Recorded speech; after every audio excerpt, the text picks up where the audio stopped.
April মাস, প্রচণ্ড গরম, বাইরে আউটডোরে তো কোনো প্ল্যান করাই যাচ্ছে না। তো সেই জন্য আমরা ভাবলাম কোথায় যাওয়া যায়, কোথায় যাওয়া যায়। আর আমরা আজকে সানডেতেই চলে যাচ্ছি ওয়েস্ট ইনে। আর দ্য ওয়েস্ট ইন রাজারহাটে আমরা ভাবলাম আজকে গিয়ে একটু ব্রেকফাস্টই করে আসা যাক, কারণ এই গরমে আর কোথাও বাইরে তো ঘোরা যাচ্ছেই না। এখন সব কিছু প্ল্যান করতে হবে ইনডোরে।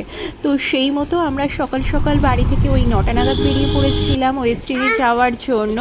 আর আমরা কিন্তু পৌঁছে যাচ্ছি একদম ধারে কাছে, সল্টলেক ক্রস করে আমরা রাজারহাটের দিকে রওনা দিয়ে দিয়েছি।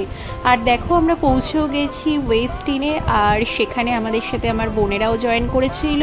আর আমরা নিয়ে নিয়েছিলাম ব্রেকফাস্ট আইটেম। ব্রেকফাস্টের টাইম লাস্ট সেদিনে ছিল সানডে বলে 11টা।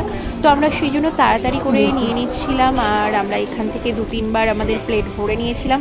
প্রচুর আইটেম ছিল, কোনটা ছেড়ে কোনটা নেব। তারই মধ্যে আমরা একটু সাউথ ইন্ডিয়ান গুজরাটি ব্রেকফাস্ট নিয়ে নিয়েছিলাম।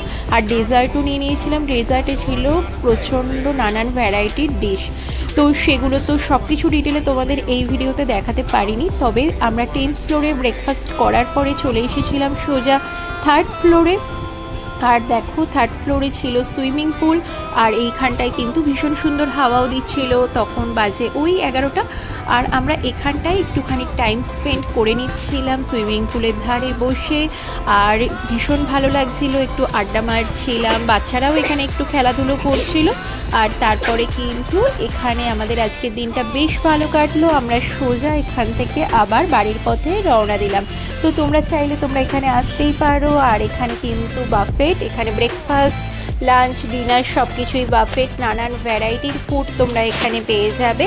তো আজকের এই ছোট্ট শর্টস ভিডিওটা কেমন লাগলো আমাকে জানাতে ভুলো না। ভালো লাগলে আমার চ্যানেলটাকে লাইক করো, শেয়ার করো আর সাবস্ক্রাইব করো। আর হ্যাঁ, আমি কি খেয়েছিলাম এইখানে এসে সেদিনে ব্রেকফাস্টে, সেটা কিন্তু নেক্সট ভিডিওতে ডিটেলে তোমাদের সাথে শেয়ার করব। চলো, টাটা, বাই।